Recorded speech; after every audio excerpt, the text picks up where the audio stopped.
citizens of the world, to Pandox Hotel Market Day 2020.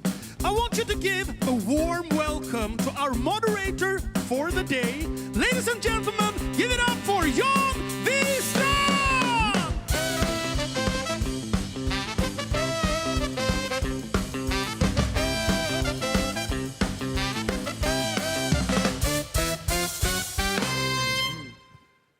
You just heard Isaac and the Soul Company.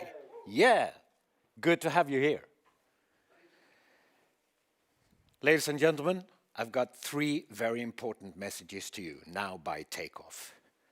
Number 1, we have a tremendous lineup for this afternoon with experts on the virus, economy, the brain, the hotel business, and the Pandox situation in this turmoil we have today in the world.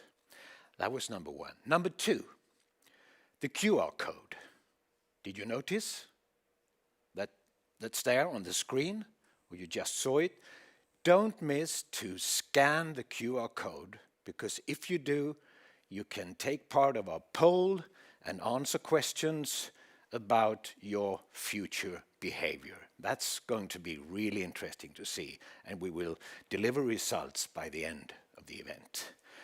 Number 3, there is a person behind all this who actually is celebrating the 25th Hotel Market Day. That's the CEO of Pandox, or I rather call him the center back of Pandox. Welcome up, Mr. Anders Nisse.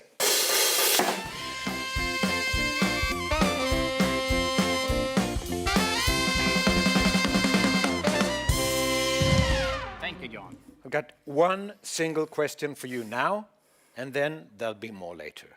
What's your expectations of this day?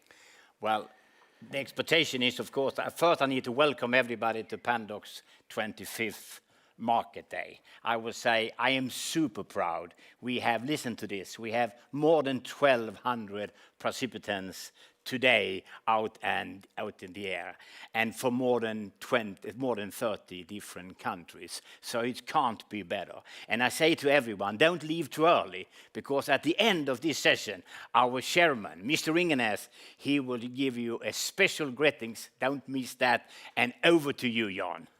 Thank you, Anders. Thank you. I bet there's something crazy going on with this greeting he's referring to. Now, time to start off with our first guest on stage. To be quite accurate, she is a professor of epidemiology, of molecular epidemiology at Uppsala University. She's also a very respected scientist for her knowledge, but also for her integrity. Let's take a look.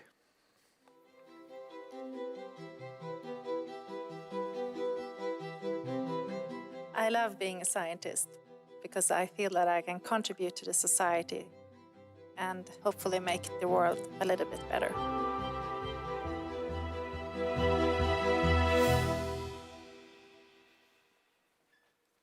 Welcome, Tove Fall.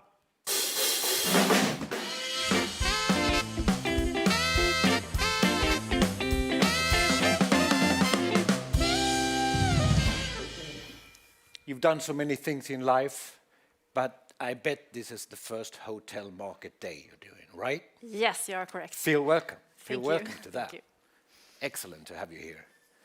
Tove, I want you to make a short comment on exactly the present situation with the COVID-19 now. Yeah. So COVID-19, there's a very difficult situation in many countries across the world, especially in the EU and North America right now. But I'm glad to see that many countries in EU has now succeeded in turning the wave a little bit downwards. Not so much in Sweden, unfortunately. But So are you sure that's not only a temporary sign of something? I'm sure it is a temporary sign because it's the effect of having more restrictions. Sure. But also, like in Slovakia now, there's some promising results from their mass testing, which could be a way forward. Yeah. So, but I think we just need to survive this winter and find better solutions to come. And but right now we just have to take care of each other, take care of the healthcare personnel, and just take our responsibility to do everything we can to get this virus spread down. The Swedish government, they've finally taken more legal action instead of only trusting trust, so to speak. What's your opinion about that?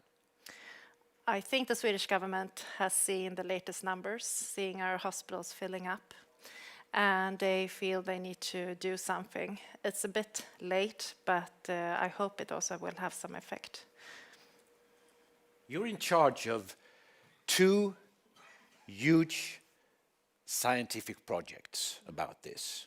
And the first one is the COVID symptom project with an app that you also launched. Can you tell us a little about what is it all about?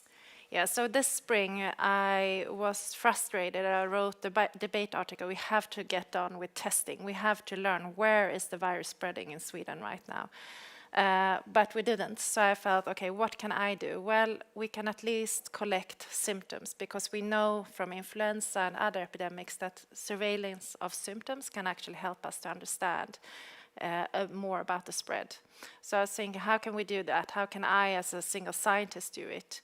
I reached out to a group in the UK who had already launched an app, asked them, can we introduce it in Sweden? And they told me, well, your colleague in Lund is already doing that. I sent him an email, and I don't think it was more than a minute before they called me up and like, do you want to join the study? So that's what collaboration is about. We can help each other and make everything more efficient. So Uppsala University and Lund University, inspired by the King's College, launched this project. Yes, we launched it in Sweden. We have this little video clip with Professor, I think his name is Paul Franks. Yes. Which is from the launching by the end of April. Will you take a quick look at that? Only a few seconds, if we can put it on the screen. I hope so. We've literally just launched the COVID symptom tracker app in Sweden. And what we need now is for everybody to go to the App Store or Google Play and download the app and start using it immediately. And we need lots and lots of people in Sweden to do that to make this a success. It's an app that you can download through the App Store and Google Play. And once you've got the app on your phone, it takes a few minutes to set it up with some information about who you are as an individual. And then on a daily basis, we just ask that you go in and spend about a minute every day updating the app for any new signs, symptoms, and risk factors that you might have accumulated across the next day. Yeah, that was it. I tell you, I'm a good boy. I'm taking part. Fantastic. But to be a little critical, Tove, I don't think you got that breakthrough that you hoped for. No, we have... How's that? Yeah. We have 200,000 participants today. Not all are active. It provides us a lot of information. We can do a lot of research. But what we now lack is the opportunity or possibility to make the information more granular.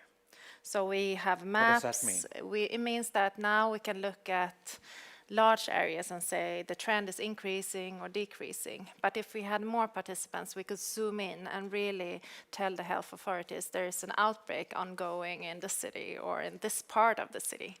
So I'm a bit disappointed that we didn't get more attention and support from the health authorities, because in the UK they have the same app, and there they have got a big grant, and they also have a lot of important people saying, please join the app, the data is important for us.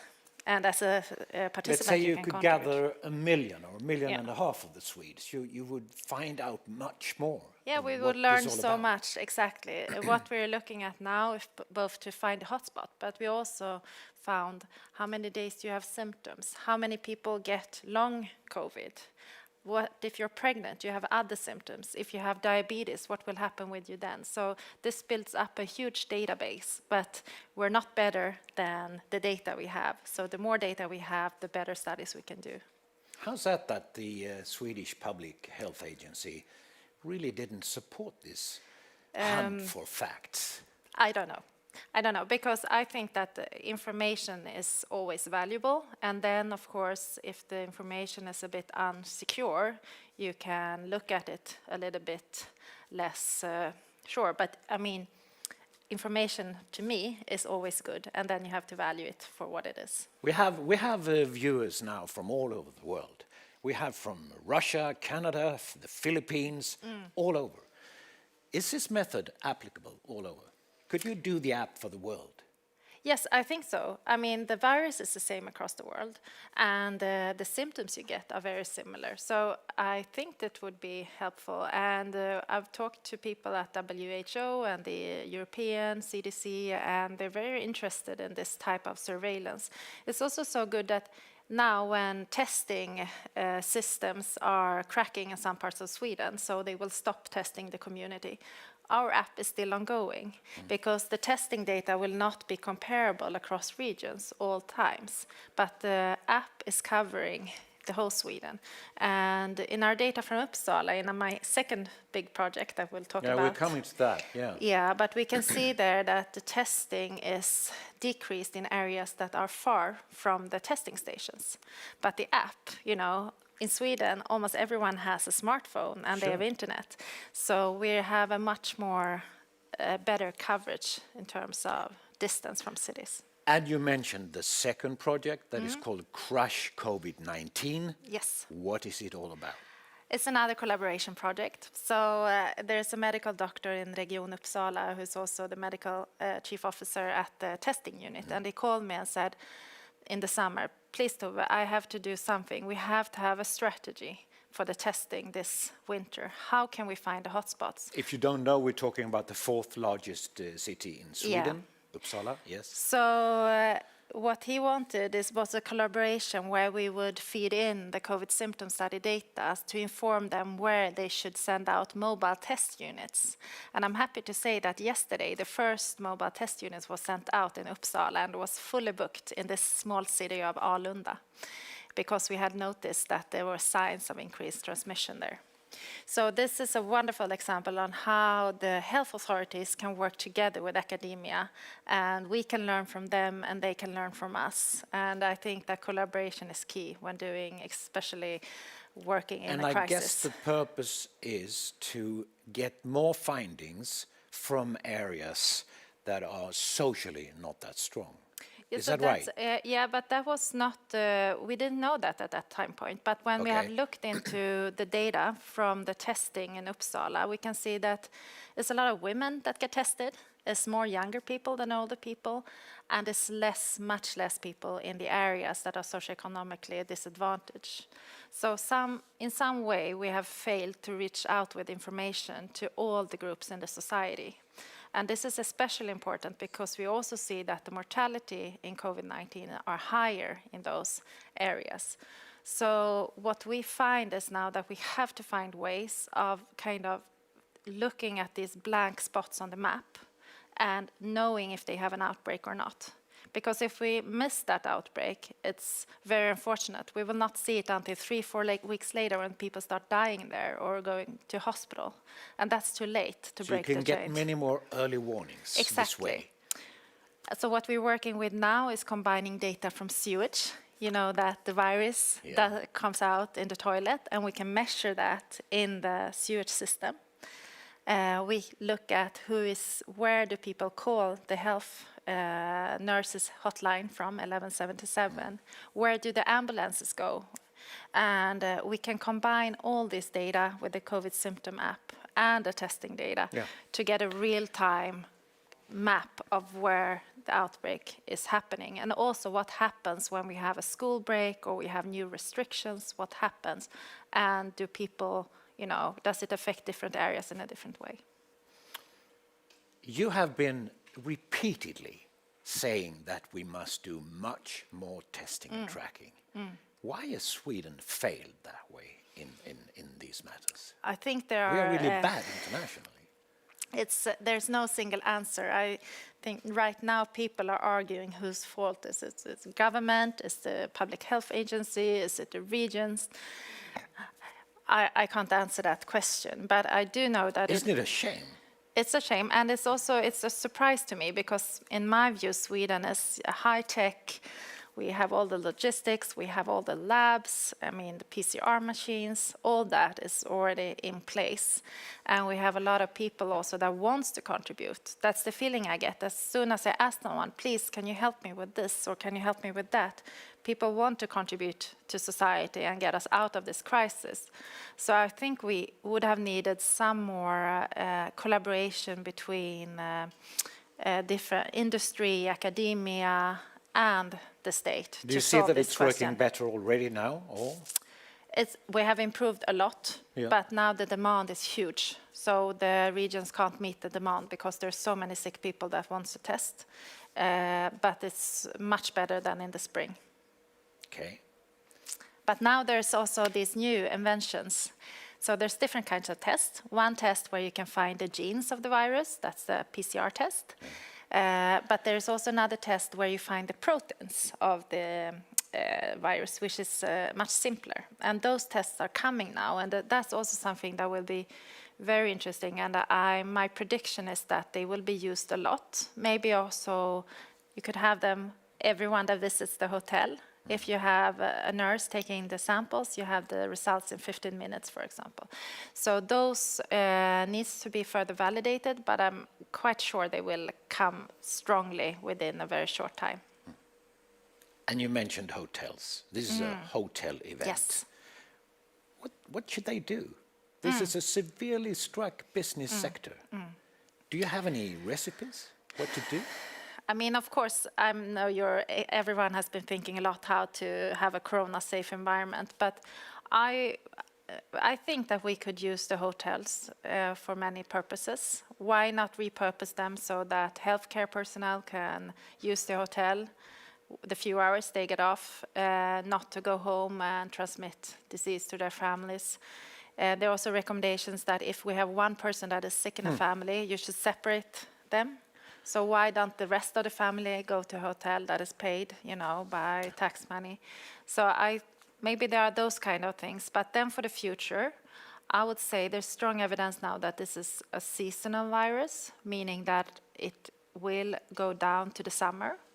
So maybe we can also organize ourselves having, more activities, social activities during the summer half year compared to the winter. Okay, Tove, time's running, and I have a few more bullet points, but I will save them because you will come back again when we summarize the 3 first conversations we have here to talk a little more. So I save that. I've got only one more now because I don't think all our viewers know what a Dutch Coiker is, and I want you to explain that. What is a Dutch Coiker? It's a super cute dog.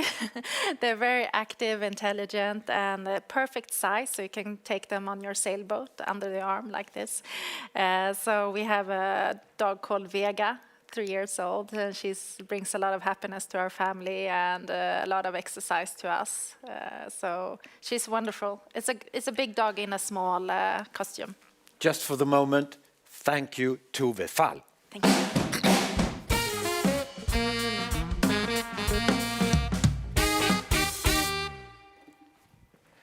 Time to introduce the next guest. The fact is that she's the chief economist of the bank Nordea. I'd say she is perhaps Sweden's most respected macroeconomist of all. And I'll tell you that she's in the media almost every day, press, television, radio, because all the media are in a desperate need for a person who can explain what's going on in the economic world, and she really can. Let's take a look. It was a dramatic downturn during the spring, and I think it's wise to be humble. It's a virus, and we don't control it yet. But there are also opportunities. Do you want to hear more about them? Please listen in to the seminar. Please welcome Annika Winst.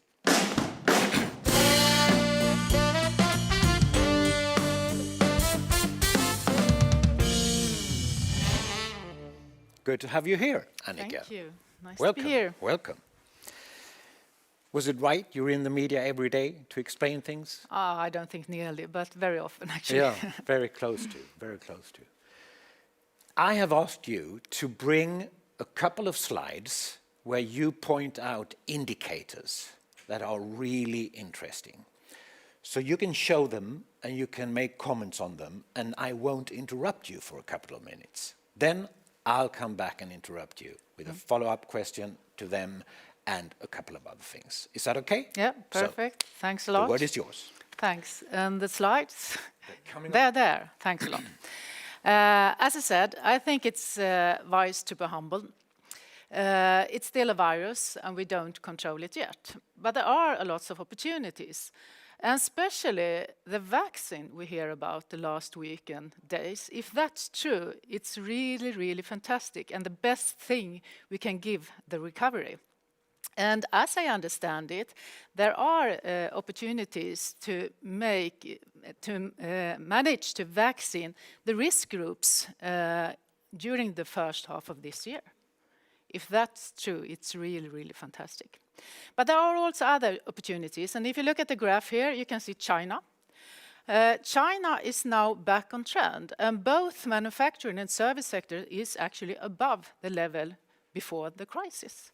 And China is, of course, a very important engine to the economy. And if you look at the right-hand graph, you can see the world trade in advanced countries. And depending on China, when they started to open up, the world trade come back after a plummeting spring. And then we can see that it's close to the same level as before the crisis. And that's, of course, very important for small open countries like Sweden, but also for Germany. And Germany is the engine for the rest of Europe, for example. And that means that if you look at the right-hand graph, you can see the Swedish export is also back at the same level as before the crisis, and actually the industrial production as well, already in August. So there are a lot of benefits from this world trade. And the best thing at the moment is that China is now growing, and the most forecasts believe that they will have a growth around 2% this year. So during the spring, nearly the whole world closed down at the same time. Now we have problem in China, in Europe, of course, and we are closing down, but China is still there, and that's very important. The second thing... We still need the slide. So if you change the slide, And the reason behind that, what's that then? Yes, of course, massive stimulus package from politicians and also from central bankers. And the left hand, you can see the balance sheet from the major central banks. And as you can see, if you look at 2008, it looks like a blip in the curve compared to nowadays. And during the financial crisis, we thought that they were spending or printing a lot of money. But as you can see, there are massive stimulus this time.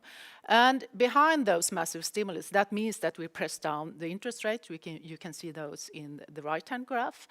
And low interest rates, that means that we have increase in asset equities, for example, asset inflation, but we also have stimulus to the economy. And if you are in your markets, you are depending on the rates, I think it's wise to think about, will they now start to increase? When we have a vaccine next year, when the recovery starts to take on, will the interest rate come up then? Yes, I think there is a risk that they will do that. And if you look at the US, for example, you can see that the rate have been around 2%. It's not that far away. So if they increase to 2%, I think Fed can allow them to do that. Then it's nearly double the level today. And that's wise to have back in your mind. Will ECB do that? No, I don't think so, because we have a high debt level in a lot of countries in Europe. And Sweden then, the central bank here, I think somewhere between. So I think we are now in an area where people start to think about recovery. The virus is still there, but in Q2, we will start to see a more explosive comeback. And that means that there are also risks that the interest rates will come up. I stop there. So? You sound very optimistic in this critical situation. Now, we average stupid people who don't understand things the way you do, we have been thinking, are there no limits to how much money we can come up with to support people and companies in a situation like this? Now you say in the subheadline, long-term treasuries might have bottomed out. That makes me almost panicking. It depends which country you are, but if you are thinking about the US, I think they can handle it. I think they believe that the growth will be higher than the debt, and that means that the debt compared to the growth will then decrease over a long time period. And they are lucky because they are using the dollar, so they are not that dependent on other currencies. If you look at Greece, small countries in Europe, for example, they have such a high debt level, much more problematic. If you're thinking about Sweden, I think we can handle it. I'm not that worried about that. I thought that the debt level should increase to above 50%, the Maastricht criteria, but we will not during this crisis. And so we still have strong debt level in Sweden, so we can afford it. And we need to handle this situation. We need to stimulate, we need to send out those packages. You macroeconomists, you usually talk a lot about unemployment. What's the situation there? Isn't it dangerous? No, and I also have a couple of slides there, so if you please put them on. We can check the unemployment slides, okay? The left hand actually have the employment, and as an economist I think the employment is much more interested because we can help companies to survive, but if they don't employ people in the future, then we have problem. And if you look at the left-hand graph, you can see that employment has already started in Sweden. And the forecast is in the gray area, it's Nordea's forecast, and we have been less negative than other forecasters, but actually the real numbers, they are better than we are saying. So the companies are increasing the employment today, and that's of course depending on what's happened in world trade, in China, and in other countries as well. And then if you look at the right hand, then you can see the unemployment. And I can still hear people talking about this crisis, the corona crisis, as well as the financial crisis. But as you can see in the graph, already around midsummer, unemployment started to level out in Sweden and actually has fallen 13 weeks since the top. So we are going in the right direction. And then, of course, there are companies like in the hotel, restaurants, culture, sports, they still need stimulus. They still need help, and especially as long as we have restriction. And I think it's remarkable to don't spend money on those as long as you have those restrictions. But that's a small part of GDP in Sweden. If you're thinking about those areas, it's around 3% of GDP. But it's growing. It's growing by 3% of GDP. If you take employment, 5%. If you're talking about the export sector, it's close to 50. So this is very important to help those companies to survive, of course, because we want culture, sports, restaurants in the future as well. But a lot of the Swedish economy has bumping back, and that's much more depending on the world trade. And I guess some parts of what you say are applicable on the rest of Europe also? Yes, it is, but Europe is actually worse out this time. They have higher debt level in Europe, so they don't have as much money as we have to spend, and they are also more in problem actually if you are thinking about the virus. The press is tougher there at the moment. Annika, will there be permanent changes in our economy due to this crisis? Yes, I long-term permanent changes. Yeah, I think so. I think. In what way? And especially in real estate, because I think people in the future, they don't want to go to the office 5 days a week, maybe 4. But when they are in the office, they need to meet each other, to talk with each other in big areas. But they also need to have the possibility to have Teams meeting, Zooms meeting. And you know, I'm sitting with more than 100 people in the same room. If all of us have team meeting and Zoom meeting at the same time, I think it's not that good, actually. So I think we need to have some more areas where we can be. Are we going to travel in the same way as we did before? No, but I think we will travel, but then we will do it safe. So when we are going privacy with our families, then we will have safe holidays. So we need to do these changes. But we in Sweden and in smaller countries, of course, we are traveling to meet our customers. But we will not do it in the same way as before. So we need to do structural changes. But it's very important to remember that we have done those structural changes during long, long periods. And it's very easy to tell people which job we will lose. But it's much more tricky to tell which new job we will find out there in the future. It may sound a bit like a paradox that you're sitting here and sound rather optimistic, and we're going through one of the worst crises the world has experienced through decades. Now, are we actually approaching a society now where the well-offs are getting more well-off and the bad-offs are getting even more bad-off? Are we creating a divide? We have already done that before, and I think that was the reason behind people voting right and left and right wing. They feel that the growth increased a lot, but I'm not included in that, and that's a problem for that people feel that's a problem. And when we have stimulus the economy as we have done today, lots of money out there, that increase assets prices. So equities, houses, and so on. So we who are insiders, we are lucky. We are wealthier after this crisis, and those who are an outsider, they are not. And it's even more tricky for them to step in those markets. So yes, that's a problem. And I think we need to talk about that much more after the crisis, but we have already started that dividance before this pandemic. Annika, you will also return to stage in a while again. I just don't know if I can trust my research that you don't have a dog, do you? Yes, I have a dog. You have a dog? Of course I have a dog. Yeah, because I thought you should have, because you're a country girl originally. I'm a country girl. What kind of dog do you have? I have a Norfolk Terrier. Norfolk Terrier. Okay. It's also a small terrier in a big head, Yeah. taking a You lot of will place. understand why I ask these crazy questions later on. Thank you very much, Annika Winst. Thank you.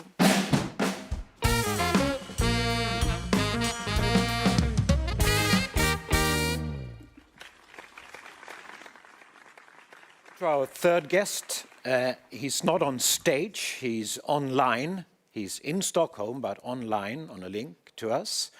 His title is Professor of Cognitive Neurophysiology. Easier to say is that he's one of Europe's, maybe the world's, leading experts on the human brain. That's the way people know about him. Let's take a look.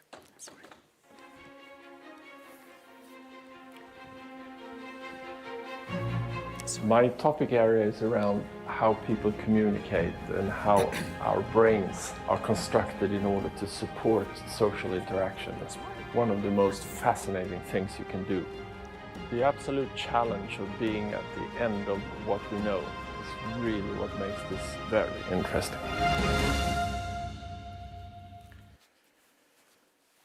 Hello, Martin. Trying to call you. Hello, I'm here. Can you hear me, I hope? Great. How are you? I'm doing very well. I'm sitting here secluded for lots of reasons, but mainly for the reasons of the contagion. And what's that strange background you use on your computer? Well, now? since I'm all alone, I thought I'd put up a rally of a lot of people behind me. You know, like crowds are not permitted. Well, this is a pre-COVID crowd. I see. Martin, everybody's talking about how we should take responsibility. And then it ends up that responsibility is keep the distance and wash your hands. Is there anything else I or we can do to help avoid an even more deepened crisis? Well, that sort of taking responsibility is actually investing in the social norms by telling others also to take responsibility. That is something that's very well known in societies that are culturally homogeneous. And the Nordic region has been very culturally homogeneous and have a great sense of trust in authorities, a great sense of trust in one another. And hence, if you're of Swedish cultural heritage, so to speak, it's very easy to relate to the fact that the government says, well, please behave, and people will behave to 80–90%. But we have also had a change in the social mix-up of Sweden, becoming far more mixed heritage. And a lot of people have immigrated to Sweden with less of trust in the public, with less of the trust in the public domain and the politicians, etc.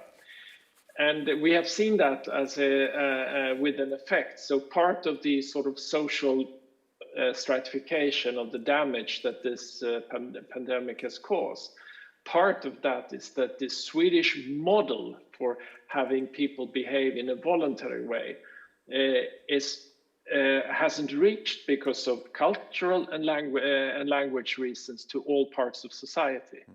So it has, in that sense, we have been rather successful, but not with the people that are far away from the sort of cultural norm that this type of policies rest on.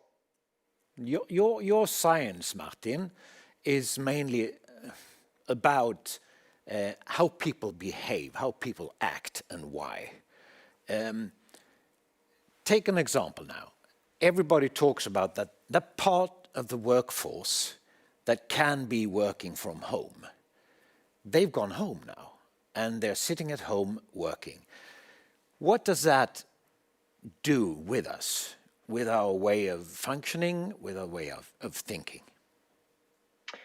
Most of the people that are mobile in their work environment have a good social situation, in a sense that they have a job, they have somewhere to go home to, and they probably belong to the non-manual workforce, which means that for most of those people, it's inconvenient, but it's bearable. We notice that people with less of a social network around them, we notice far more reported psychological difficulties in terms of loneliness, stress, sleep disturbance, and also the sense that there is no difference between work and playtime, so to speak.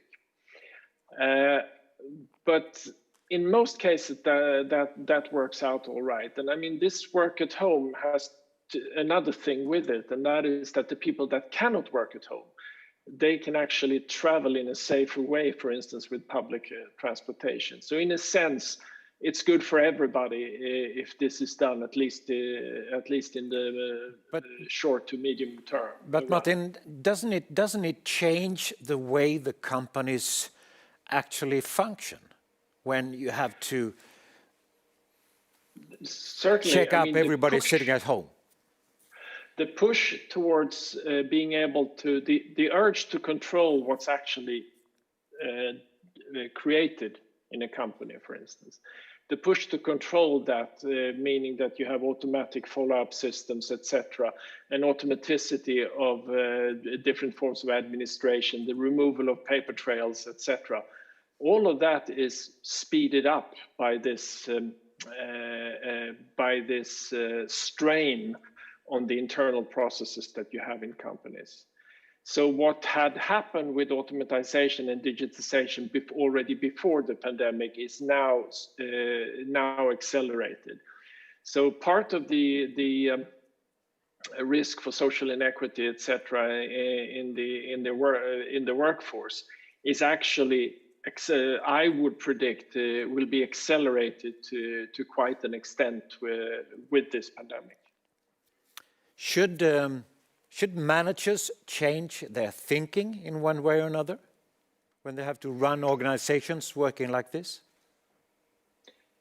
It is interesting. I've only seen a small study on it. I haven't seen any major studies on it. But so what does it say?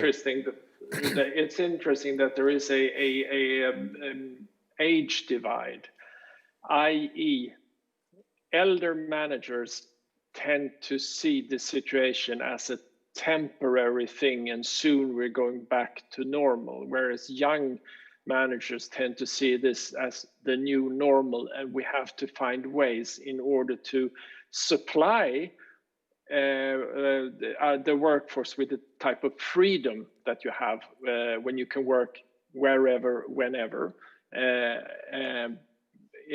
So there is a difference, and the prediction is that traditional companies will to far larger extent move back to pre-COVID work patterns, whereas young companies probably will be far slower in moving back towards, I would say, the self-contained office type of workforce.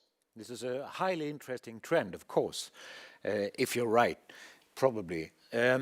Martin, there's a lot of talk about fear. What happens in our brains when we walk around and are afraid of a virus? There is actually a good data set out demonstrating that people report that they're far more on the alert every day.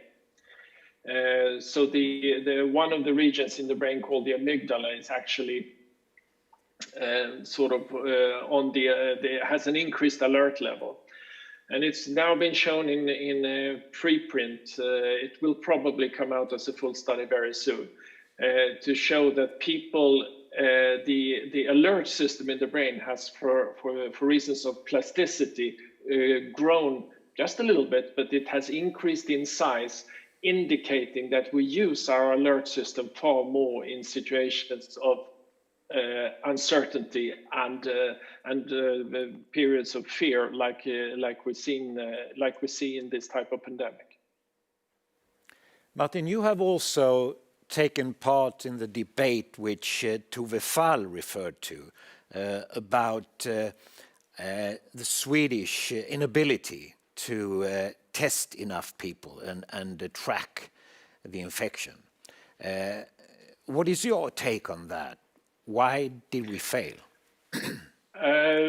To me, I tried to make the point about the difference of what a good organization does to people. People can work very hard in a bad organization and they will achieve very little.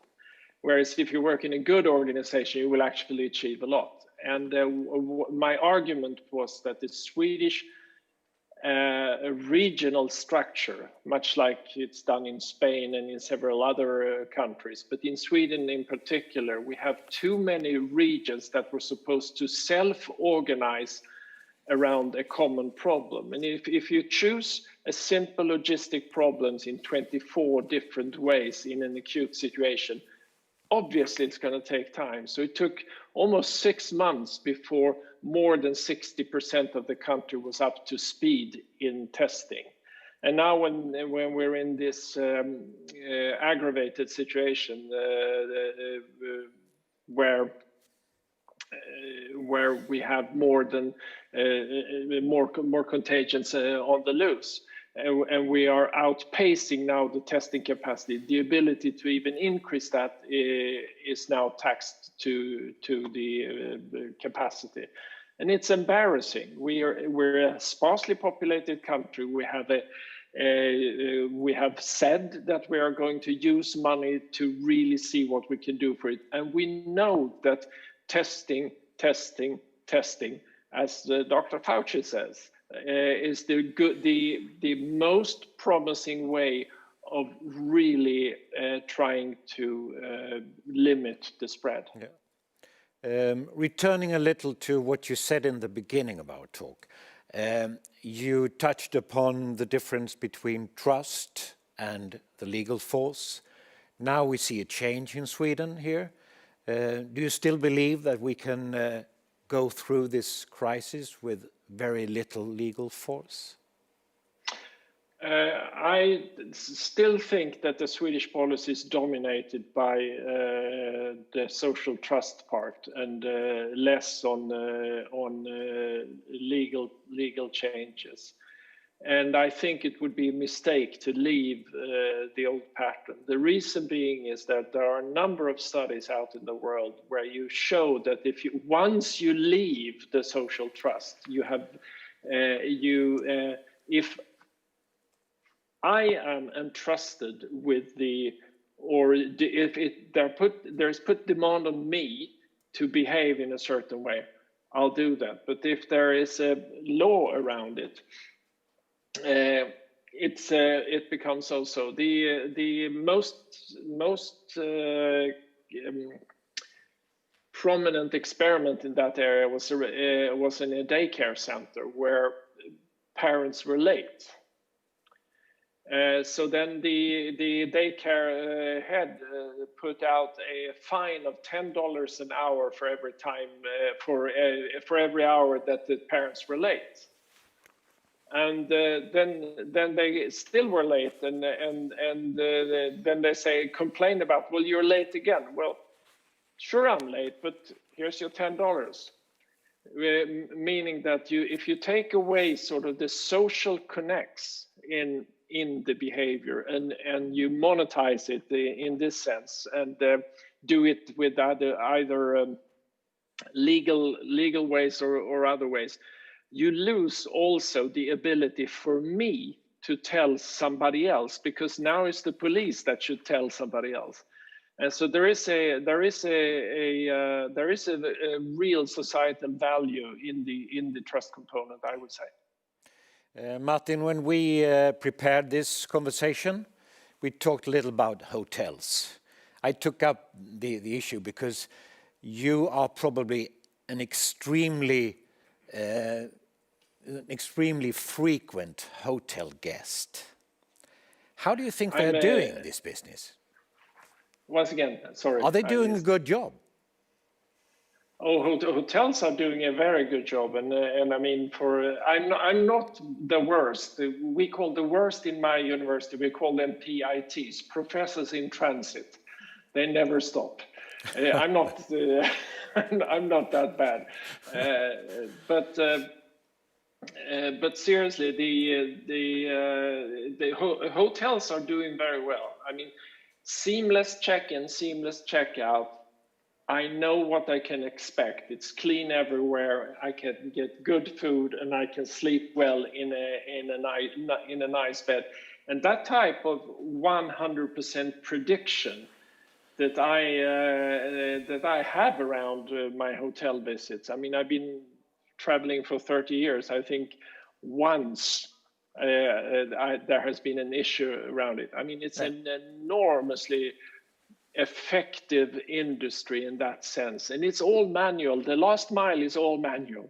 It's all about cleaning, it's all about organization, it's all about processes that work, it's all about not as highly trained people as you would see, for instance, in healthcare, but you see people that are specifically trained and doing a really good job. I mean, I admire that type of human organization in a complex industry with that kind of precision.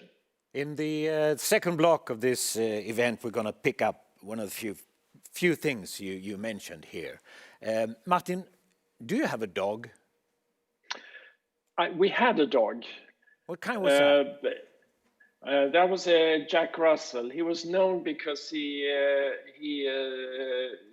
barked a lot, and he seemed aggressive, but he wasn't aggressive. So he was just like me.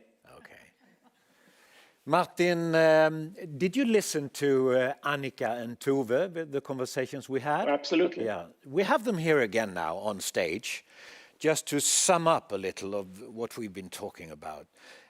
Martin, did you pick up anything special from what these two ladies said? Yeah, I think the Annika's comment on the economic growth was very interesting, because I have a prediction that the things that were working are very quickly coming back, but the new projects, the really new stuff is very difficult to create without the on-site collaboration that you have with travel. So My thinking is that, yeah, sure, right now it's going okay, but I'm not as optimistic for next year's April as Annika Winst is. Would you comment on that, Annika?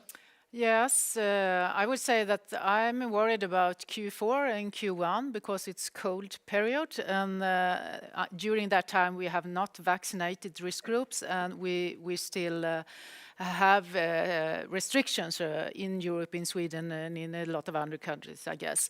But we don't need to vaccine all the people, because as soon as we take those restrictions away, we will start to behave as normal as we can. We saw that during the spring and during the summer, and I guess we will see that this time as well.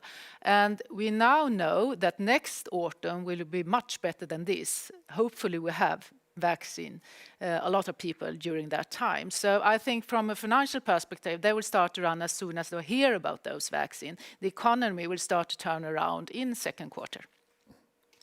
Tove, what did you come to think of when you listened to Annika and Martin? No, but I think this theme of inequality is very important to look at. So my perspective is that we have vulnerable groups in the society, and those are much harder hit by the pandemic. Those are the groups that go out and have the service professions that can't work from home. So they have suffered much more of the disease in terms of loss of relatives, family members, but also we have to look at these chronic consequences of this new disease that we don't know so much about yet. And also how, because we know that these groups have more chronic disease and now they didn't get the health care they needed. So there's been a lot of planned health care that have been delayed. So I think we will have some issues with a lot more sick leave next year than we had before the pandemic. But I found both talks very interesting, especially this recovery part, how resilient the society is and how we can get back after crisis is very positive. Annika, reflections on the two others? Yes, I'm thinking what happened in the brain, people who are afraid for their economic situation, unemployed people and people who had to close down their companies and so on. It's really, really scaring for a lot of people. And I think there is a risk that we will see a higher debt level, and we will also see the people taking their life, or they're really depressive after this. And I think therefore it's very, very important to help those people to survive this period. And if you have restriction, again, I think it's very important to help people to think that, yes, during this period I will receive help. And in Sweden we are much more lucky to do that because we can afford it. If you take the States, for example, I guess a lot of people are really stressed there over their economic situation. As when you are unemployed there, you have no money coming in at all. Well, last question is to all three of you. And Martin, are you still there? Absolutely. That's fine. One of the most frequent questions in this era we live in is, when will everything be normal again? What's your take on that, Martin? Normal is just a statistical expression, and Okay. right now it's normal to be the way I am, to be distant and to try and do my best in my place. Back to the normality we had before the pandemic will be very quick, I would think, with the exceptions of a few industries. I think the bar industry is going to have a little tick. The cultural scene will have a little tick down, and it will be slower to recover. I think air industry is going to have a difficult time for a little longer time. And I think it's going to be some time before we're up to complete par also, unfortunately, when it comes to hotel industry. But apart from that, I think normality is going to be very quick. I think the other ones are going to recover as well, I'm sure. So Annika, how do you react to my question? When is everything normal again? Yeah, I don't think everything is going back to what you think was normal before this crisis. I think so. everything is going back to normal. I think things will change. Something will change, but I think that people will feel that everything is going in the normal direction the second half of next year, and I hope that next Christmas, then we are feeling that we are living. That's a very clear answer. Yeah. Do you agree, Tove? I haven't seen the safety data from the vaccines yet, so that's what everyone is waiting for. It's not just don't need to be effective; it also needs to be safe, and we also need to see how many are willing to take the vaccine. But I think a combination of widespread vaccination and rapid tests that are accessible at home, so you can just take some saliva and see if you're positive or not, that can open up the society next year. I'm also hopeful for next winter will be so much better than this one. I draw the conclusion that not only our viewers, but also Martin, Tove, and Annika learned something from this conversation. Did you? Yeah, sure. Right. Thanks. Thank you very much indeed for taking part in the Hotel Market Day. Martin, Tove Fall, Annika Wind. Thank you very much. Thank you.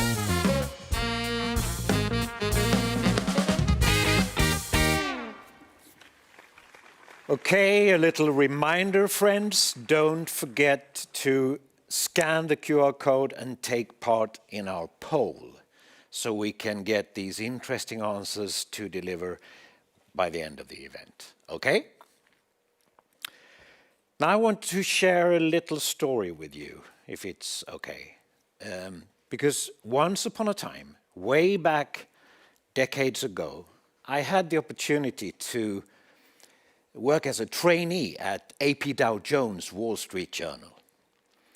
And there I received this very brief lesson from one of their writing gurus on how you should attract readers, draw readers' attention in the best way ever to an article. And the recipe was simple. Just include a dog in the first paragraph and they will read it.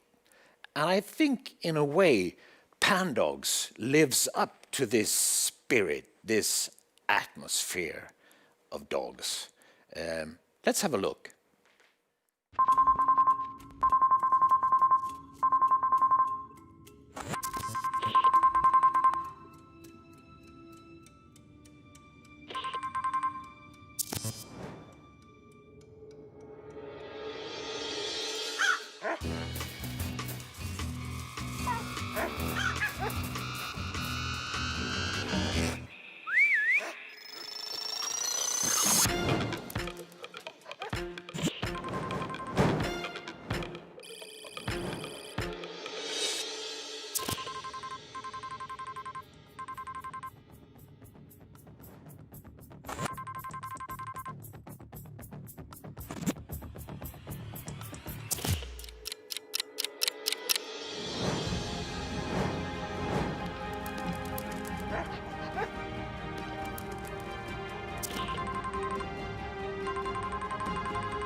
There were the dogs, and you will perhaps meet them again.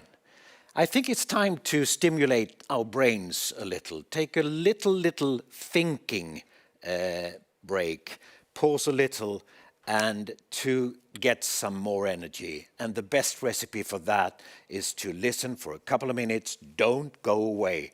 Just listen a couple of minutes to Isaac and the Soul Company.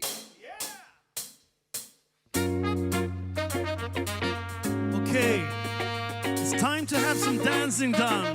Are you ready, boys? I am a stone trapped in the fall, a fever burning, yes, it's burning. Drugged to a chain and iron ball, my soul is hurting, yes, it's hurting. So sound the trumpet, roll the drums and blow the pain away. Split the silence with a song, just let the music play. Give me all that remedy so I can come at ease. Need that kind of melody that hits me in the feet. So go out.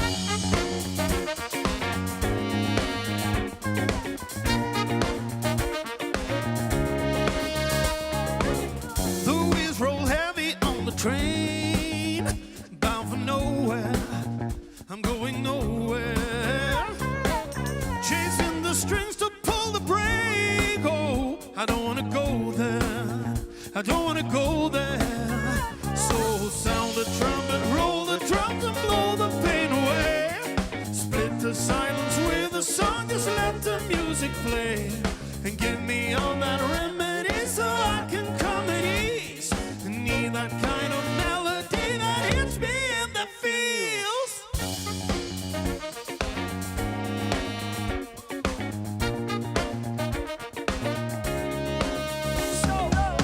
It's on a route without a station.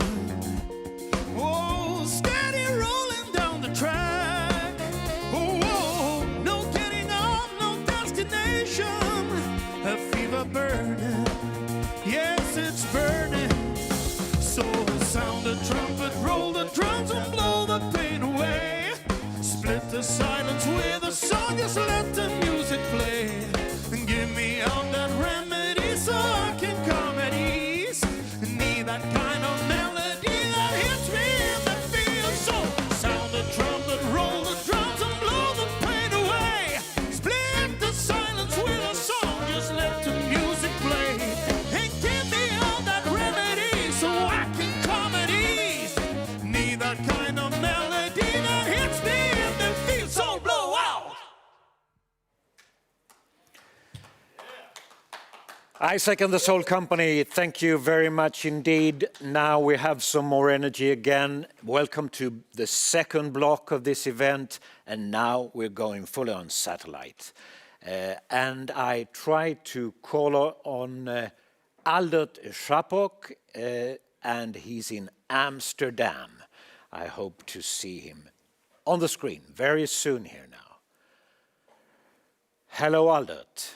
Good afternoon, everyone. Good afternoon. Hello. Hello. Now you're listening to and listening to the Vice President of Pandox, responsible for international operations. And the reason we have Aldert here online now is that we should talk a little about the dominating trends in the hotel industry right now. I think Aldert has picked 6 of them. So let's start off, Aldert, with the first one, which we call hygiene and safety. And it's obvious that the situation we're in now has increased the claims for hygiene and safety in the hotel business a lot. What's your take on that?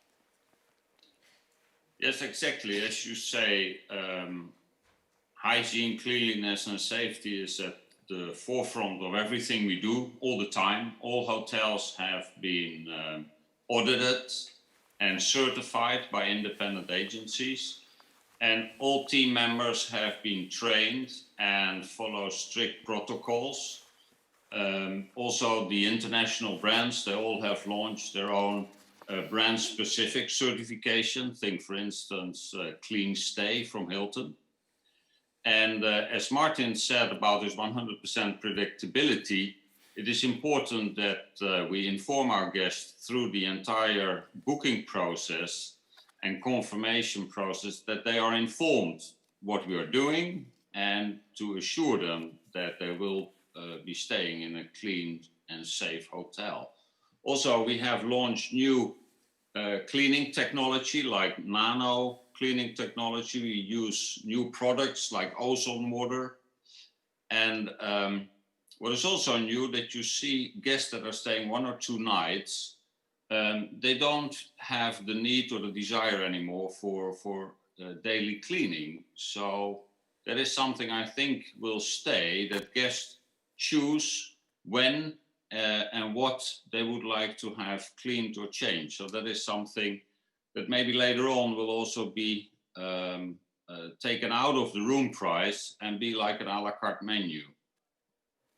I tell you, I tried many times to say, you don't have to clean my room today, but they really want to do it anyway. Yeah, that is something that is part of the DNA of a hotel. But like at home, you also don't change your bathroom linen every other day or reorganize your room on a daily basis. So that will change, I think, and that is also good for the environment, of course. Now, Aldo, a second trend is that more and more people use the word contactless. Maybe a sign of the times we live in, but contactless, what does that mean to you as a hotel expert? Yeah, in itself, it's of course strange talking about hospitality and contactless. Yes, it is. It seems these two don't go together. But I think it is more about eliminating unnecessary administrative interactions between guests and employees or team members. And with today's digitalization and technology at hand, there's no more need to wait at the reception desk and fill out forms. You can go directly from your booking, you do your online check-in via an app while you're in the cab. You get a confirmation with the room number and digital key, and you go straight up to the room. There's no more need to interact. I think in the long term, it will change that the people working at the reception will change from an administrative employee more to a host, where they are there to help you, to assist you, to answer questions about the city, and more than anything else. And I think all these digital interactions need to be simple, and simplicity becomes a hygiene factor, I think. So, Aldo, if we name the third trend a little more general, new digital solutions, how do you interpret that? Of course, in the hotel industry, like Martin also said, it is a very manual industry. We lag behind when it comes to introducing digital solutions, and that has now been accelerating at high speed, where not only it is used to offer digital solutions, but also to gather data that allows you personalized communication and personalized services. It also is a fact that with these digital solutions, traditional receptions will for sure disappear in mainstream hotels. We will see also in-room more touchless and voice-controlled solutions like Google Home or Alexa. And we will see a personalization in these digital interaction. It means if you have a digital menu and you know that your customer that is looking at your menu is a vegan, then you don't need to try to sell them steak tartare or burgers. So it will be tailor made based on the profile of a guest. And in the end, we will reduce useless administrative tasks that keep us busy still today. So, Aldo, talking about steaks and burgers, food and beverage, what will the trends be there? Yeah, I think we will see also there the effect of contactless, in a way that we will see less rich buffets, but more portion control solutions. Also, we will see the digital introduction that you order through a GR code, you pay via a digital app via the same QR code. You will also see that through what we call geofencing and beacon technology, we are able to serve in the restaurant exactly where guests are sitting based on the location of the mobile phone. We see, I think, less choice, less waste, and more quality over quantity. I think a new trend right now is what we call ghost kitchens or cloud kitchens. These are restaurants without a physical restaurant, only kitchen and only based on delivery. And maybe we can start introducing something like that in our hotels. But still, when I listen to you, Albert, I hesitate a little about the fifth trend I was going to ask you about, which is sustainability. Because all these pre-portion stuff you make now, that's not very sustainable, is it? No, there is potentially a conflict. Of course, you can maybe use reusable materials. But one thing is clear that when you talk about sustainability, I think people are much more aware now than they were, that basically the planet doesn't need us. The planet and nature were better off without our activity. And you will see that this increased awareness might lead to a stronger focus on sustainability. I think shorter supply chains will become more important. Also as an act of solidarity, what we see today, that we try to support more and more local economy with an emphasis on local and seasonal sourcing. You will also see a strong development that vegan and vegetarian will become super mainstream more than before. And I think we will see a trend where we are more busy with preservation of resources than consumption. So less choices, less waste, and more focus on preservation. So Albert, you think that the hotel business can be really trustworthy in connection with the term sustainability? You think so?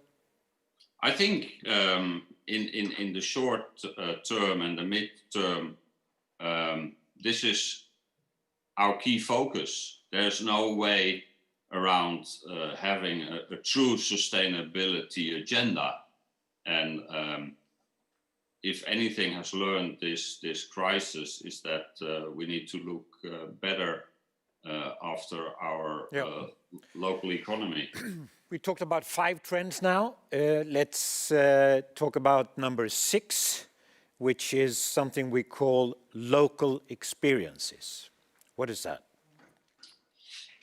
Yeah, we expect that for the coming month, we are all fighting for the same limited number of guests. So it is clear that in order to outperform our competitors and to stand out from the gray masses, I think we have to connect our guests more with the local experience and the local community than we've ever done before.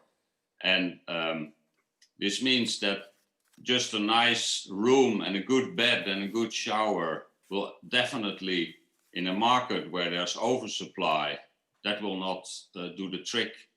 And the only way forward is to link our guests very strongly with the local community and to put the locality of the hotel more in the forefront than I think we have done so far.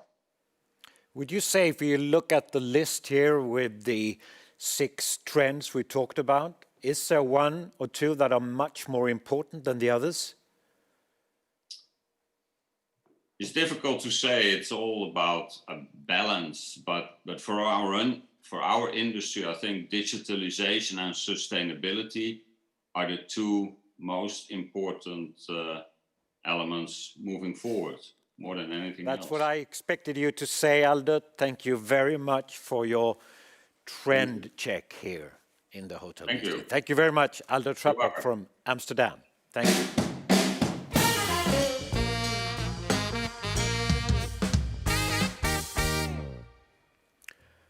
So we will keep on talking about the hotel business. We will dive into the subject of demand and distribution and brands. And we're still doing this only online, and I hope to be able to connect now with Vasilis Syropoulos in Brussels. And there you are, Vasilis. Hello. Hello, everyone. Hello, hello. I've learned that you are head of RMC. Before this day, I didn't know what you mean with RMC, but I think it's the Revenue Management Center of Pandox, right? That is all about revenue management, absolutely. Yeah. Now, I will let you take over the show now, because I know that you have a very interesting guest based in London to talk with. So I leave like 9-10 minutes to you now and see what happens. It's going to be very interesting. Vasilis, go on. Thank you. So we welcome today Robin Rothman, who is in London. Hello, Robin. Hello, Vasilis. How are you? Hello, everyone. Very good. Nice to talk to you again. You too. Fantastic. And I'm excited to participate in the Pandox Day. It's the first time I've done it, but I've heard about it for many years. So thank you for inviting me along. Well, there's no better person to speak about where do we stand from a hotel performance and what can we expect for the future.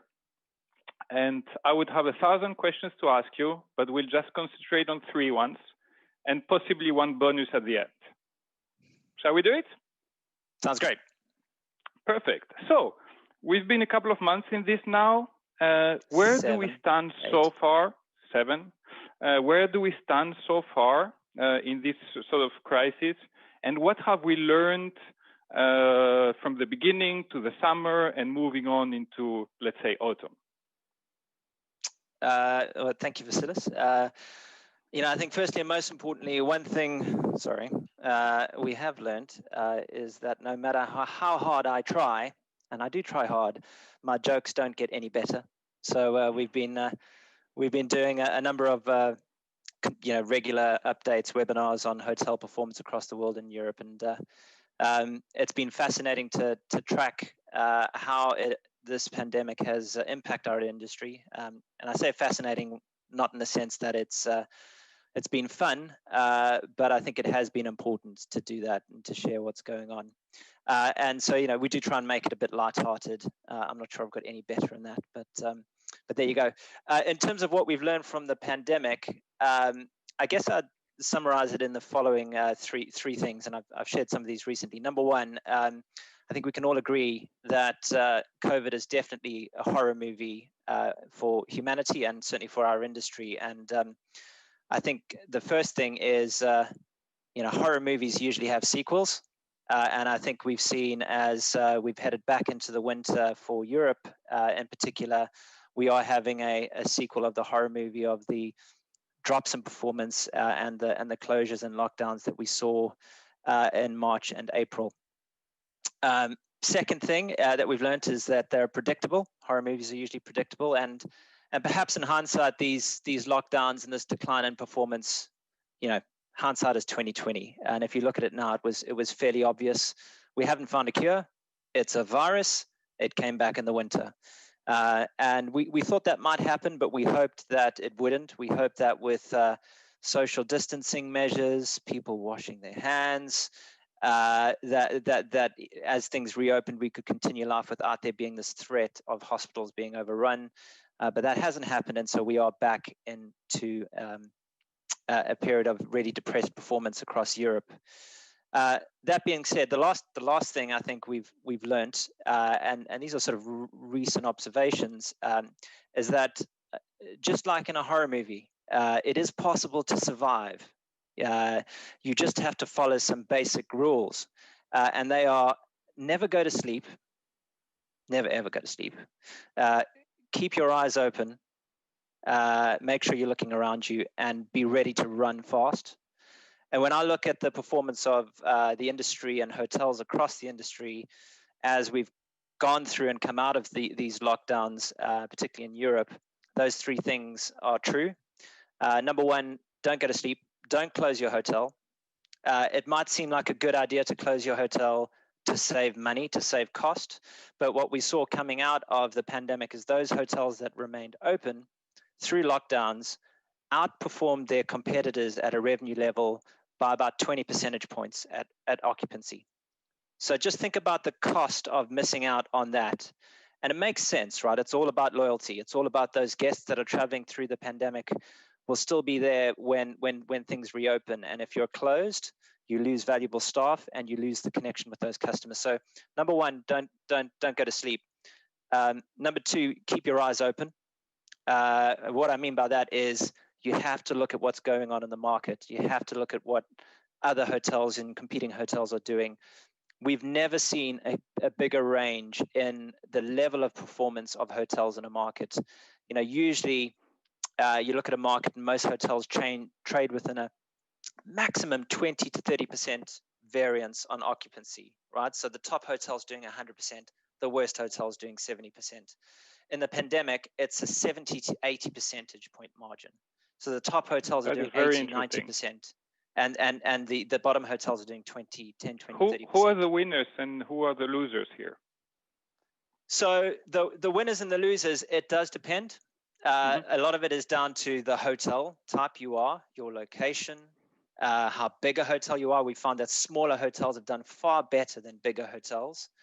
It comes down to, if you're extended stay versus short stay. It also comes down if you stayed open or not. That was another big driver. And then a big part of it is, and this one is where it's really difficult to pin it down to something tangible is, and I speak more from not just my STR experience, but my advisory experience with Deloitte, is it comes down to the team running the hotel, how hungry they are, how motivated they are, how much they really care about the performance of that hotel. And that's the real hidden thing, which is you'll never find easily on a spreadsheet, but it is so important. You know, a good general manager, a good revenue manager can make or break the performance of a hotel. Right. And then the last thing we learned is an important thing to survive is you've got to be ready to run fast. You've got to be ready to react because things can change like that. And you need to have a team that's on top of it. That's what I'm taking. Don't go to sleep, don't close, stay open, stay hungry. Yep, absolutely. All right. So if we switch a little bit on the traveler side, you did a traveler panel interviewing regular travelers or maybe not regular travelers, and you asked them, hey, are you going to travel in the future? What was the result of it? Is there some positivity in there?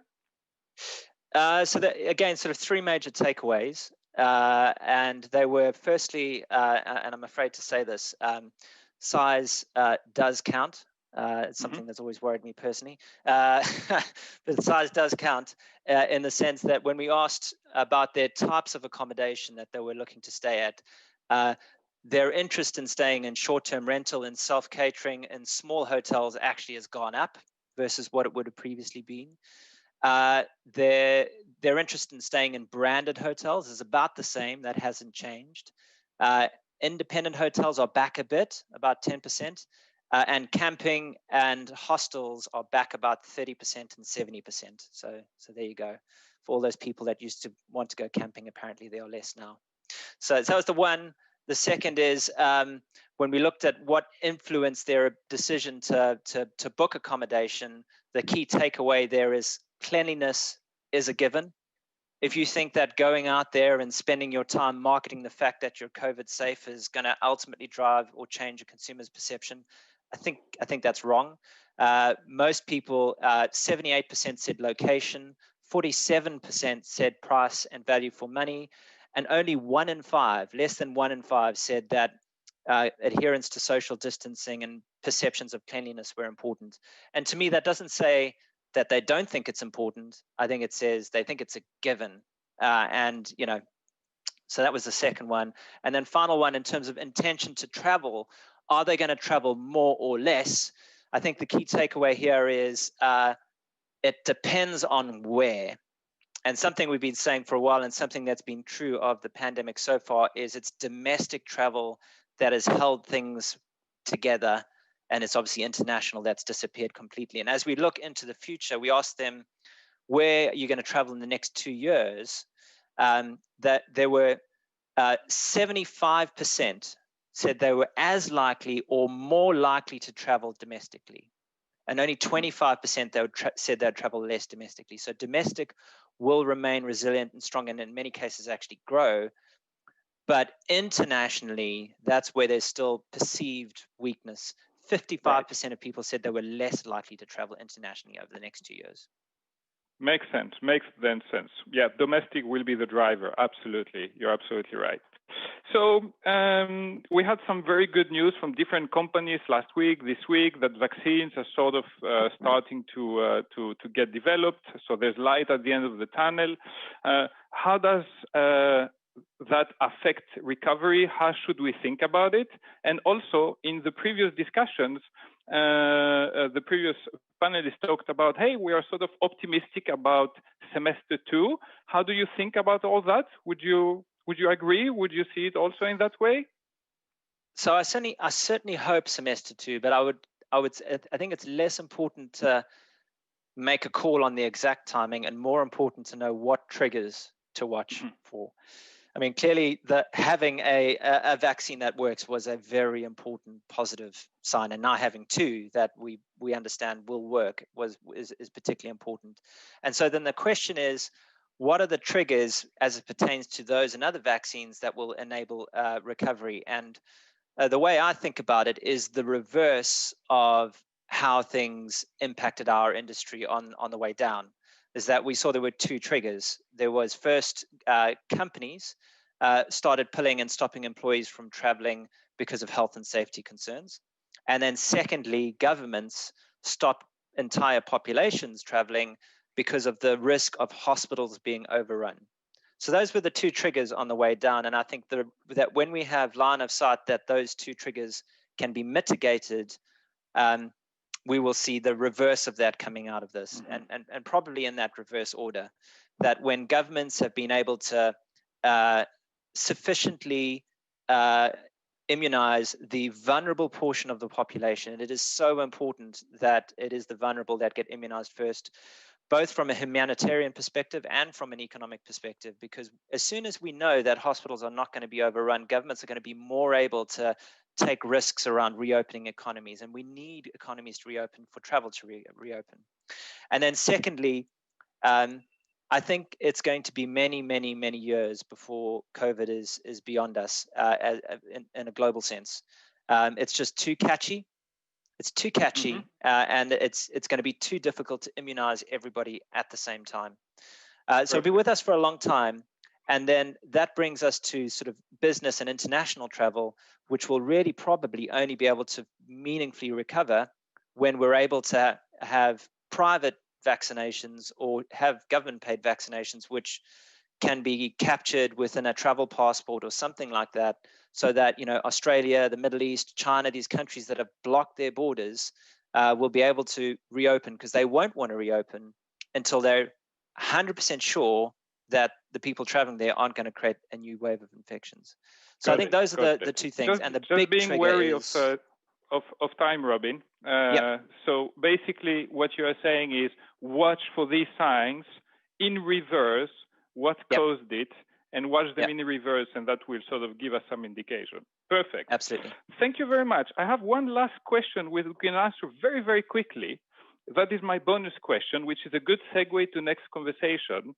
What do you see as effects, let's say, on different hotel brands and distribution landscape, OTAs? Is there one takeaway we can take out of there?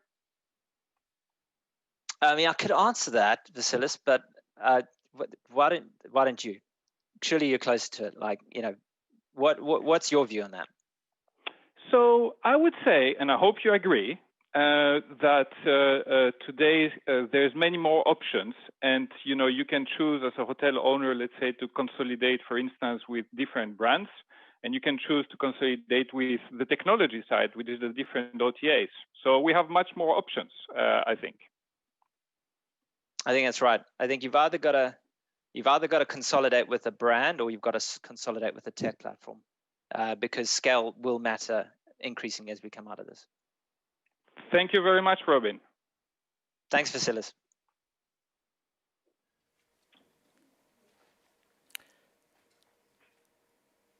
Thanks a lot to Vasilis in Brussels and Robin in London. Thank you for a very interesting analysis. And now I think it's time to check if we have any results from our poll, the questions in the poll. I do think we have. What has the pandemic made you miss the most? Yes, it's traveling, number one, meeting friends and relatives, and events such as matches and concerts. I would have voted events, I think. Next question. When the pandemic is over, I will work from home more than before, just as much, less than before. Speaks for itself. Let's check the third one. I will travel just as much as before the pandemic, 171. That's pretty interesting, isn't it? It proves that I'm right, back to normal, isn't it? I don't know. Interesting results. That was our poll. And now I think it's time to make a new introduction of new people on stage. This time it's about a man who really, in my view, identifies this hotel market day very much. An experienced academic, a master of excellence, has moderated quite a few of these HMDs, and also a senior advisor for Pandox. He will talk to the CEO of Pandox, but let's take a look here. The hotel sector is today exposed to several changes after the COVID crisis. And one thing is for sure, the hotel sector will never return to the previous position exactly. Now we will talk about two things. One is demand changes. Secondly, we will talk about how business models will change.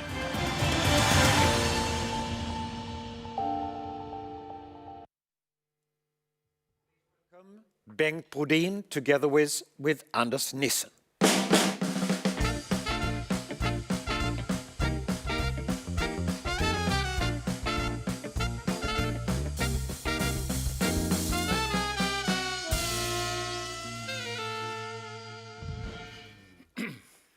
Well, Anders, here we are. Here we are, Bengt. To talk nice about, to talk about market changes and also the very important topic of business model. Yes. Could you, as an introduction, give an overview of the business models that are in the hotel sector? Yeah, we normally talk about 4 business models in our industry. One is the lease model, of course. We have the management contract. We always include the franchise and the independent model. Let me explain. A lease is when an operator sign with an owner of a hotel and operate hotel and pay a lease to the owner. A management contract means that someone managed the hotel on the behalf of the owner, and the owner paid the management company fees, so other way around. A franchise agreement normally means that an owner decides to operate the hotels itself and need a flag on the property and sign up with the well-known brands for getting distribution and sales support. And the last one, again, the independent model means that an owner decides to operate itself but want to create his own brand. So these are the 4. And by the way, Pandox is one of the few companies in Europe who will really use all 4. So we have a quite good overlook. So what about the market trends? What are the most important market trends that you think will affect the business models? Yeah, one for sure what's happened now, and I was interested to listen to Robin and Vasilis here before, is that as we speak, the domestic business is going much better than the international. That is nothing new when in crisis time, but this time is even more. And on the top of this, it is individual leisure who is the driver. So before it was partly international, it was a lot of business travelers. Now it's more dominated strongly by domestic business and about leisure. And that will, of course, have an impact in the business models. And probably we will see that the regional brand or local brand will be stronger. We probably will see, they'll probably open the door for independent hotels, I would say. I think it can come with a modernization of current management contract. There's something I need to do and think about it. And a new version of franchise, yes. And of course, there have to also be developed for lease agreements. So quite big change will happen if this continue, this trend by more domestic. And if you allow me, if I continue there, I think that is a reason to say it will continue.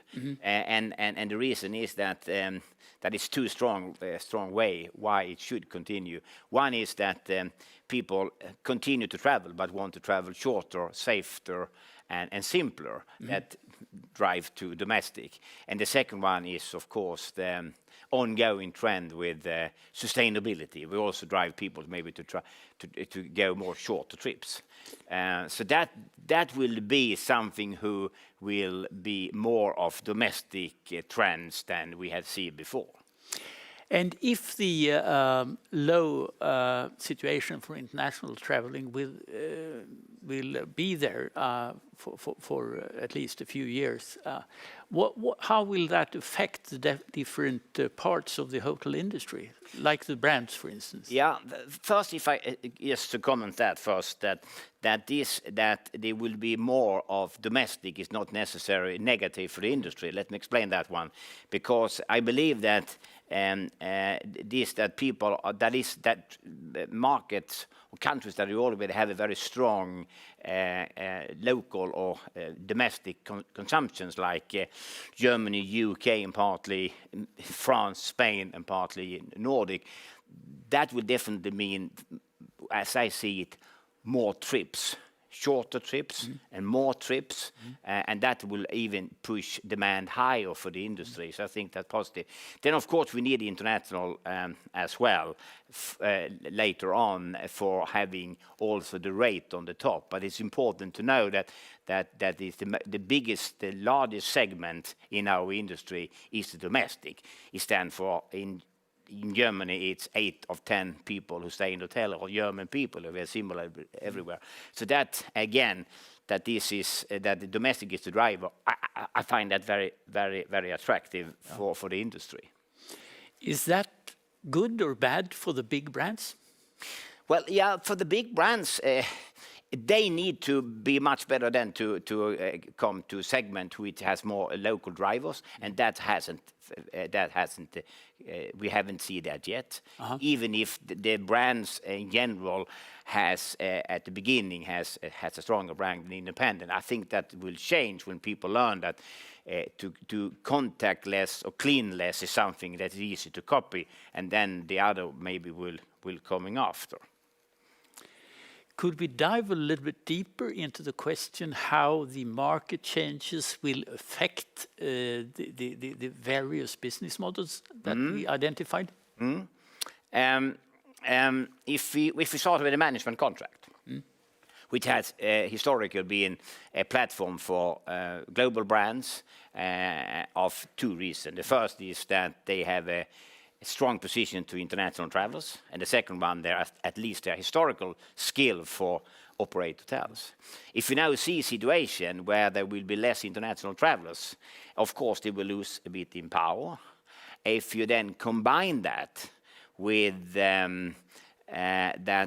most of the big brand has chosen an asset-light strategy, more focus on branding and distribution and less on operations, that means that they are maybe not the perfect partner for many passive owners. So I believe that some owners are today looking at it, or we're looking at it, to say, of course, we want to continue to have a management contract, but maybe easier for us to go to this third-party player, as we call them, new generation of company, who is definitely not global. They are very local. They're very good in management. They know exactly every corner in the city. And this generation of company, we see that trend in US and partly in UK already happening, that they are very good at be a strong partner for a big hotel property. A big property company who has one or few hotels, so they don't have their own expertise. And that is interesting for these new players. They look at the market a little bit differently. They very often choose a multi-brand strategies. And that could open for, I would say, independent hotels. And we see that already on this trend that those who has a premium independent profile, they are now having a strong weekend traffic, or at least up to the last no restrictions. And one example is Grand Hotel in Stockholm, which has outperformed all international brands and all other brands over weekends because they have positioned itself as a very strong destination for this segment called stay con, which is basically high-pricing individual leisure who normally travel international and now are staying in their home countries. And in Sweden, they go to Stockholm, or they go to other these sort of strong independent hotels where they have a little bit extra profile and ask for extra service. So if we specifically go back to the business model which you mentioned, which ones will grow and become more frequent, and which one will lose? Yeah, if you look at from the brand side, I think they will go more over for franchise.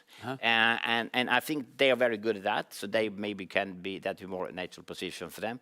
But to be successful there, I think they need to modernize the franchise agreement as it is today. More key element for distributions, and a little bit different profile for this loyalty program. Today is about you have one free night. I think it's more important to get more of.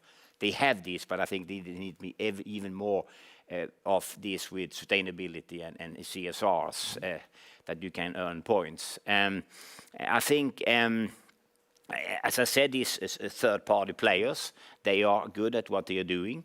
I believe that those who is for the lease side, that also need to be modernized, I believe. And that have to be more focused on industrial questions, so more revenue-based leases will be there, less fixed lease. But to get that happen, then I think there is two things that need to be on the table. The first one, that owners really need to understand hotel business better, understand how it created value out from hotel property. That's number one. But also very important that the operator, to stimulate this owner to get from fixed to variable, they also need to come up with substantial minimum levels and good guarantees, and have a little bit more transparent way of looking at their owners. For get that happen. So that is a few of the players of the winner. So two follow-up questions. One is, I got the feeling from what you say that there is some development work concerning the business model that needs to be done. And who will take the lead in this development process? That's the owners. That is the owner who need to do that, because they are the one you need to. If you look at the hotel, it's maybe 80-85% of the investment coming from the owner side, and how stupid that you can hear it, but had been dominated by brand who don't invest anything else, and that will of course change. That problem has been for a long time, but I mean that COVID-19 could accelerate that and really have a balance between risk and reward. So that is something I believe the owner need to do. But for the rest, I mean, brands, they are smart people, and they understand that they need also to change and go with the flow for the new trends. I will see that they're coming up with new things, maybe less brands, but they will be more focused on maybe also creating domestic brands. Because if you see where they are domestic brand, people always say that, yeah, but Hilton and Marriott, they are good, they are strong in US. Yeah, there they are domestic brands. But in Europe, they are global brands. So in Sweden, for example, there's very few of these flags up here. And if they not continue, be more interested of talking to owner and give them other models, that will not happen that more flag come up. So they have to be more focused on being also a domestic player. So Anders, to sum up, 1 point from you. 1 point for me. Yeah.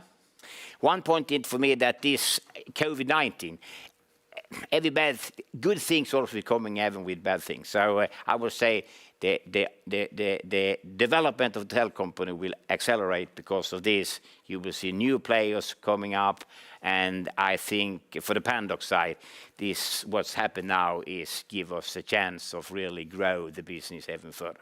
From my point of view, I said in the introduction that the hotel sector will never come back to where it was. What that I meant that my experience is, after a long life in business and the academic world, that when dramatic changes happen,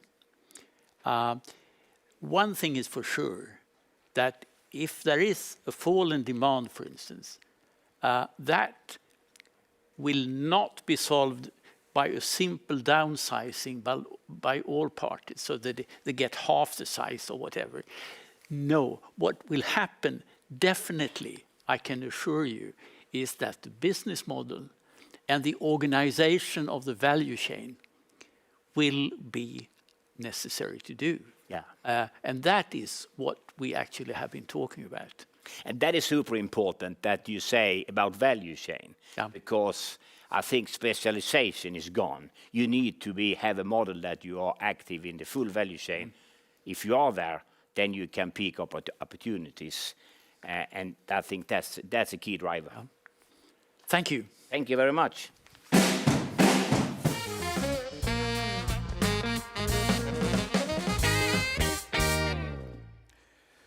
Ladies and gentlemen, I'm only sure of one single thing. I bet you have missed the dogs. Take a look now.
Time to have a brief discussion about Pandoc's position and strategy.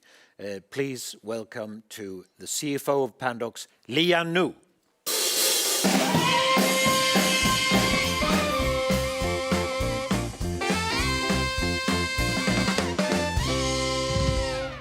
Welcome, Lia, joining Anders. We have to make some things clear now, approaching the end of the seminar. And I just mentioned the first question. What is actually Pandoc's present position, Lia? Well, the short answer is that we are both confident and strong. And the slightly longer answer is that We have a very clear and solid business model, as Anders explained. It's been proven. We've been around for 25 years. We've gone through a lot of different crises. Now we're facing the mother of the crisis. But there are a couple of facts that makes me confident.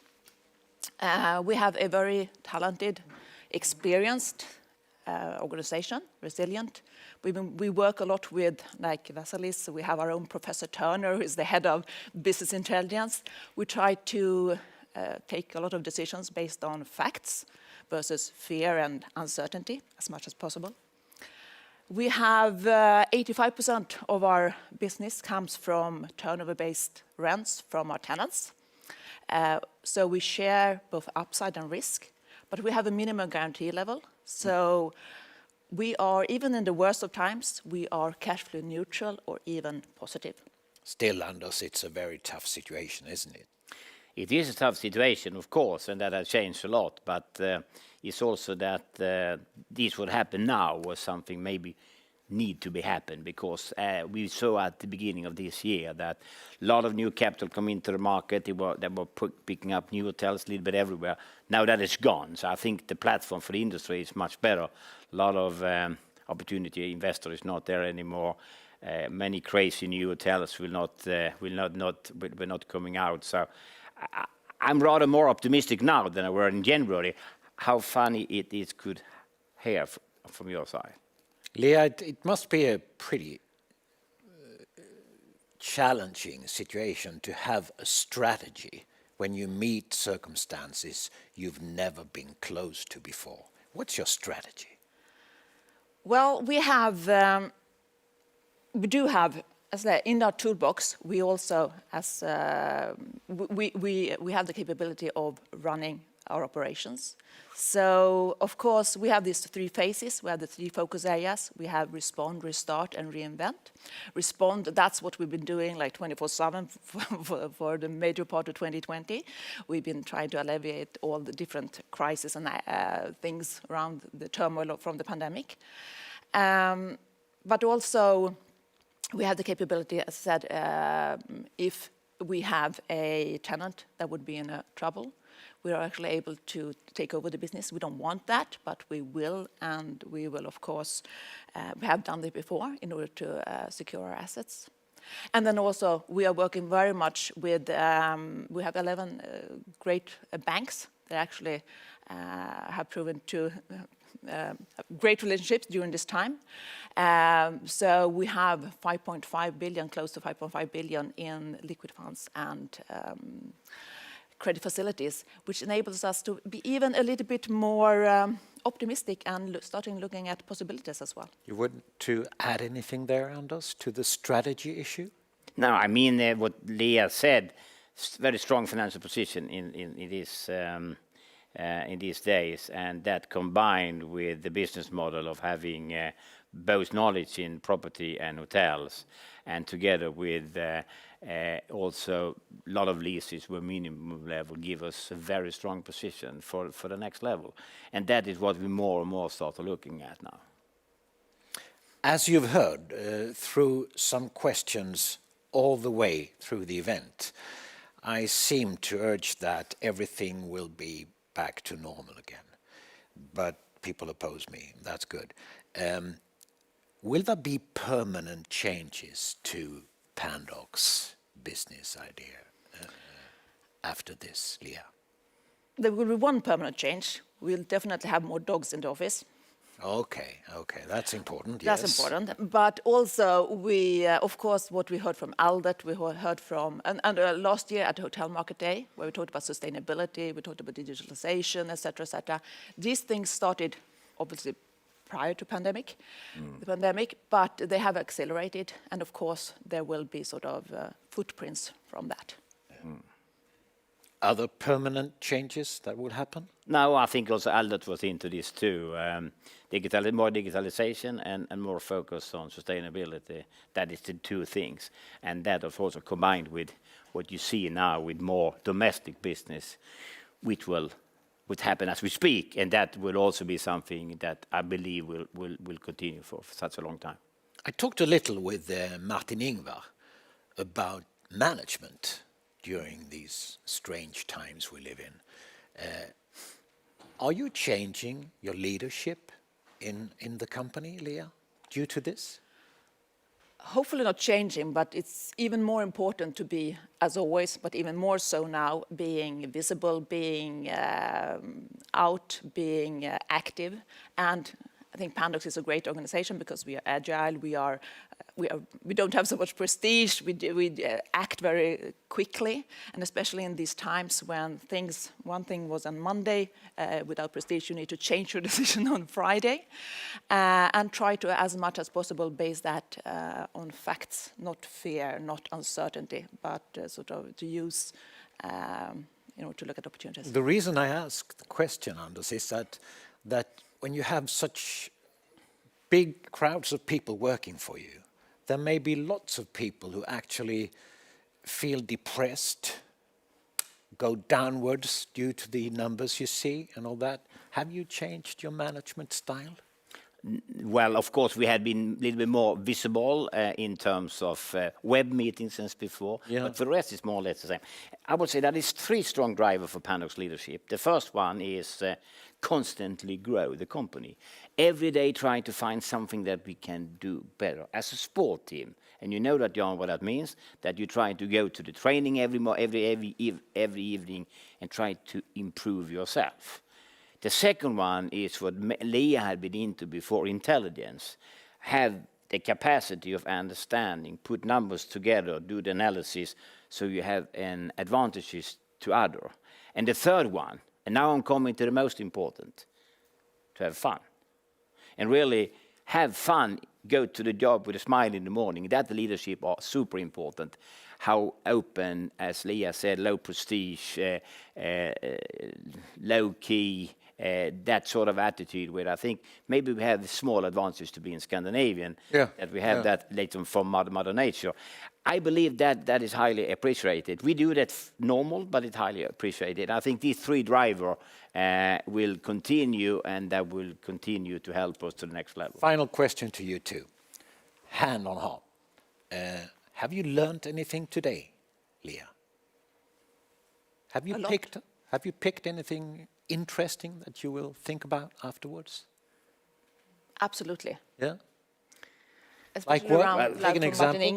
Martin Ingvars, with around how the sort of brains and how they work. I think that's absolutely. What do you think, Anders? Yeah, well, it's like music. You be humble when you're sitting and listen to all these very knowledgeable people, and that what I always take with me when I meet these people that we working with the hotel market. You always can improve yourself. And if you have that appetite, things normally go well. So we say thank you, Leah Nu and Anders Nissen. Thank you very much.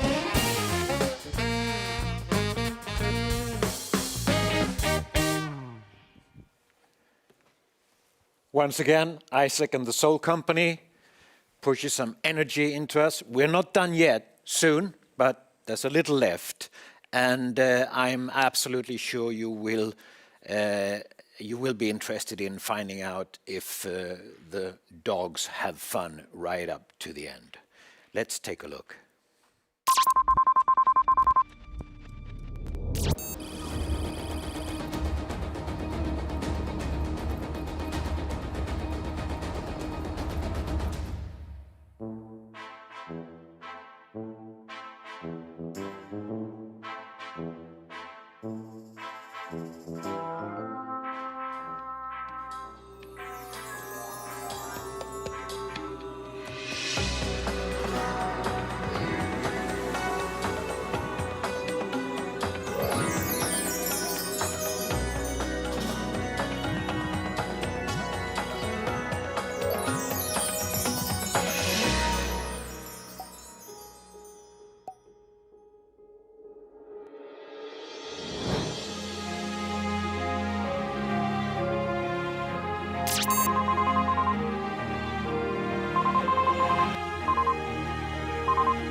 In just a couple of minutes, there will be a rather unconventional farewell greeting to you from the chairman of the board of Pandox.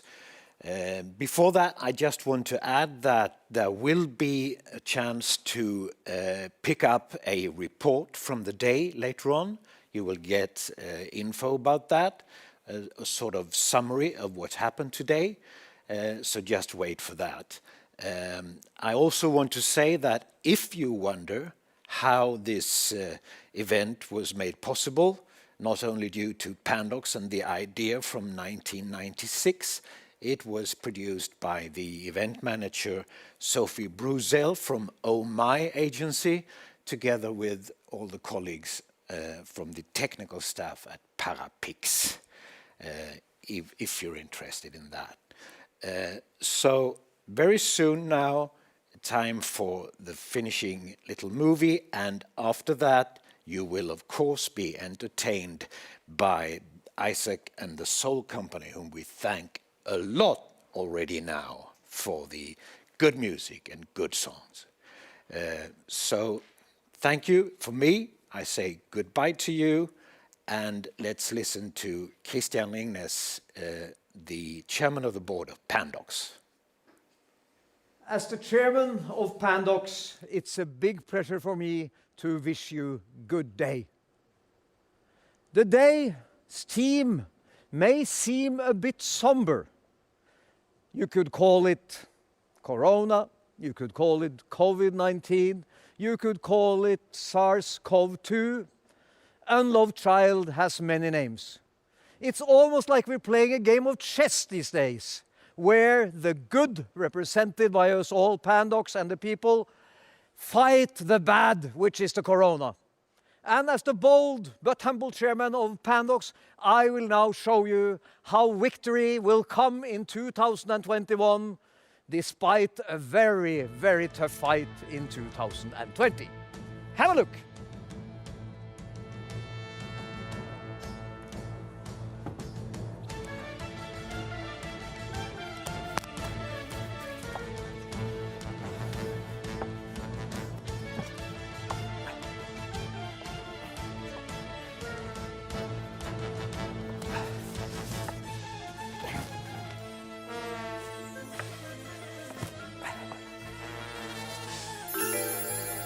Ha ha ha ha ha!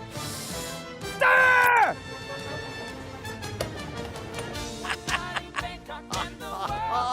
And now, our kings and queens, the guests of Pandox Hotel, can again sleep safely and well in our hotels. They will be filled up soon. Ah, wonderful.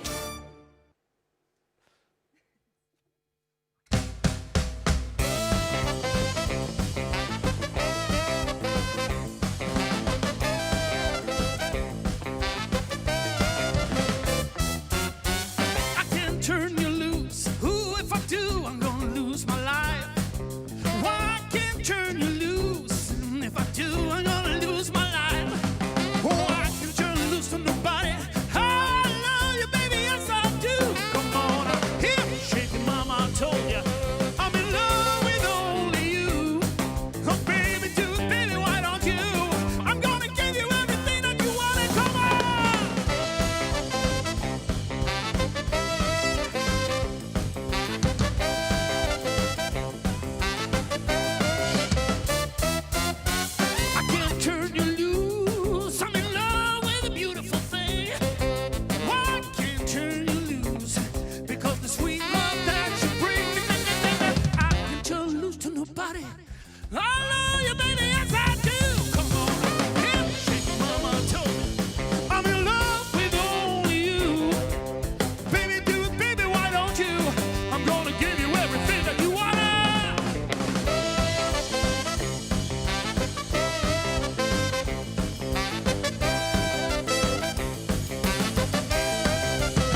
Oh, I can turn you loose. I said I can turn you loose. Oh, I can turn you loose. No, I can't turn you loose. Come on, I can turn you loose to nobody.